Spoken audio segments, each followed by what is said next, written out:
Hello everyone, welcome to learn easy.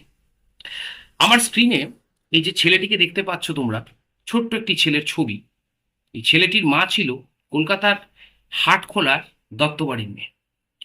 ছেলেটির বাবা কিন্তু পেশায় ছিলেন আইনজীবী, কটকে গিয়েছিলেন ভাগ্য পরিবর্তনের জন্য। আর তারপর ছেলেটির বাবা কটকের একজন প্রখ্যাত আইনজীবী হিসেবে যেমন নিজেকে প্রতিষ্ঠিত করেন, একই সঙ্গে ছেলেটির বাবা কটক মিউনিসিপ্যালিটির চেয়ারম্যান অবধি হয়েছিলেন।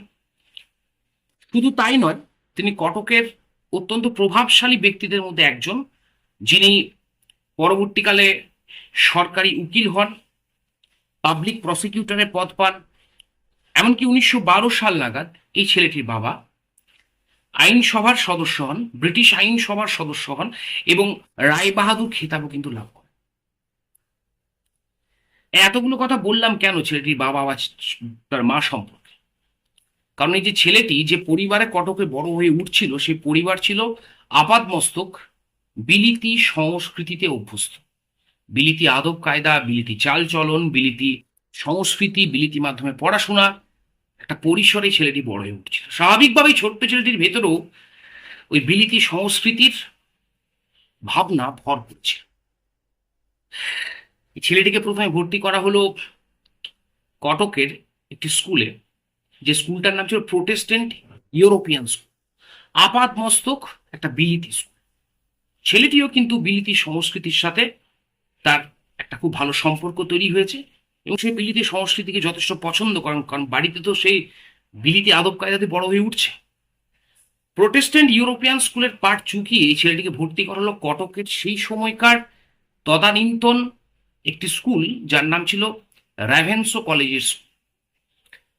র্যাভেন্সো কলেজের স্কুল সেই সময় ডেফিনেটলি কটকের একটা নাম করা স্কুল ছিল, কিন্তু পরে এই র্যাভেন্সো কলেজের স্কুল ভারতের ইতিহাসে জায়গা পেয়েছে এই যে ছেলেটির ছবি তোমরা দেখতে পাচ্ছ এর জন্য। এই র্যাভেন্সো কলেজের স্কুল থেকে কিন্তু এই ছোট্ট ছেলেটি বলা যেতে পারে যে পড়াশোনা শেষ করে, মানে স্কুল পরীক্ষা যেটা ম্যাট্রিকুলেশন পরীক্ষা 1913 সালে এখান থেকে পাশ করেন, সেকেন্ড পজিশন লাভ করেন। তো কটকের এই র্যাভেন্সো কলেজের স্কুলও ছিল আপাতমস্তক একটা বিলিতি স্কুল। তার শিক্ষক শিক্ষিকা যারা ছিলেন, পড়ানোর মাধ্যম পুরোটাই ছিল কিন্তু বিলিতি মাধ্যমে পড়ানো হতো। ছেলেটি আগেই বলেছি, যেহেতু বিলিতি সংস্কৃতিতে বাড়িতে বড় হয়ে উঠেছে, তাই এই বিলিতি মাধ্যমের বা বিলিতি আদব কায়দায় যে পড়াশোনা সেটা খুব ভালো করে এনজয় করছে। কিন্তু একদিন কিন্তু একদিন ছেলেটা যখন স্কুল ছুটি হয়ে গেছে, তার ওই র্যাভেন্সো কলেজের স্কুলের করিডোর থেকে বেরিয়ে বন্ধুদের সঙ্গে সে যখন বাড়ির উদ্দেশ্যে রওনা দিচ্ছে, সেই ছেলেটির পথই মধ্যে তার যাওয়ার রাস্তার মাঝখানে একজন ব্যক্তিত্ব দাঁড়ালেন। ছেলেটি সেই ব্যক্তিকে দেখে, ওই ছোট্ট ছেলেটি কিছুক্ষণে যেন হতভম্ব হয়ে গেল, মানে ভূত দেখার মতো, আমি এটা কাকে দেখছি? এই র্যাভেন্সো কলেজের স্কুলের তার যারা শিক্ষক, তারা প্রত্যেকেই তো বিলিতি সুটেড বুটেড পরিহিত, তারা প্রত্যেকেই তো ইংরেজ। আর যারা ইংরেজ নয়ও, যারা ভারতীয় শিক্ষক, তারাও তো ইংরেজি আদব কায়দায় সম্পূর্ণভাবে অভ্যস্ত।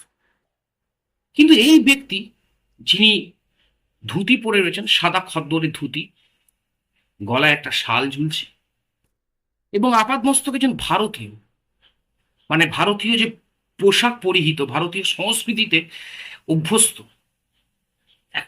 এক ব্যক্তি তার সামনে দাঁড়িয়ে গেছে। এই ছোট্ট ছেলেটি জিজ্ঞাসা না করে পারল না, আপনি কে? বজ্র গম্ভীর গলায় ওদিক থেকে আওয়াজ এলো, আমি এই স্কুলের প্রধান শিক্ষক, আমার নাম Bini Madhab Das. My dear students, একটা কথা আছে না, জহুরি ঠিক জহর চিনে নাই। সেদিন বেনি মাধব দাস নামক ওই ভদ্রলোক, আপাদমস্তক ধুতি, খদ্দরের পাঞ্জাবি পরিহিত ওই মানুষটা সেদিন এই ছোট্ট ছেলেটাকে চিনেছিলেন। আর এরপর এই ছেলেটিকে, এই ছোট্ট ছেলেটির কানে তিনি বীজ মন্ত্র দিয়েছিলেন, স্বদেশীর বীজ মন্ত্র, দেশপ্রেমের বীজ মন্ত্র, এবং তার নিজের দেশের ঐতিহ্যকে না ভোলার বীজ মন্ত্র। এই বেণীমাধব দাসের হাতেই ছেলেটি তৈরি হলো। প্রথমবার শ্রীরামকৃষ্ণ পরমহংসদেবকে জানলো, বিবেকানন্দের প্রাচ্য পাশ্চাত্য পড়ল, অরবিন্দ ঘোষকে জানলো, এবং এই বেণীমাধব দাসই ছেলেটিকে শেখালো যে তুমি যে বিলিতি আদব কায়দায় বড় হয়ে উঠছো, তুমি জানো এই বিলিতি শাসনের বিরুদ্ধে ক্ষুদিরাম বসু আজ ফাঁসি কাঠে সওয়ার হয়েছে। এরপর আর এই ছেলেটিকে, এই ছোট্ট ছেলেটিকে পিছু ফিরে তাকাতে হয়নি। এরপর এই ছোট্ট ছেলেটি জীবনে অনেক এগিয়ে গেছে। একাডেমিক কেরিয়ার যদি বলো, কেমব্রিজ বিশ্ববিদ্যালয় থেকে তিনি পড়াশোনা করেছেন, আইসিএস পরীক্ষায় তিনি চতুর্থ হয়েছেন। তারপরও কিন্তু তিনি তার ওই যে র্যাভেন্সো কলেজের স্কুলের শিক্ষক বেণীমাধব দাস ছেলেটির কানে যে স্বদেশীর মন্ত্র দিয়েছিল, দেশকে ভালোবাসার যে মন্ত্র দিয়েছিল, বলেছিল তুমি দেশকে ভালোবাসবে এবং তোমার দেশের জন্য তুমি সমস্ত কিছু ত্যাগ করবে। আর দেশপ্রেমের যদি কেউ, দেশপ্রেম বা আত্মত্যাগ, দেশপ্রেমের জন্য আত্মত্যাগের যদি কেউ মহিরু হয়ে থাকে, তিনি আর কেউ নন, তিনি সুভাষচন্দ্র বোস। এই ছোট্ট ছেলেটি সুভাষচন্দ্র বোস। শিক্ষক দিবসের প্রান্ত লগ্নে আমাদের দেশে বেণীমাধব দাসের মতো শিক্ষকরা উঠে আসুন, আরো বেশি বেশি করে, যারা তৈরি করবেন এই রকম এক একটা সুভাষচন্দ্র বোস। ভালো থেকো সবাই। শিক্ষক দিবসের প্রান্তি লগ্নে বেণীমাধব দাস এবং তার সুযোগ্য ছাত্র সুভাষচন্দ্র বসুকে শ্রদ্ধা জানিয়ে আমার আজকের এই ছোট্ট ভিডিওটা এখানেই আমি থামলাম। ধন্যবাদ।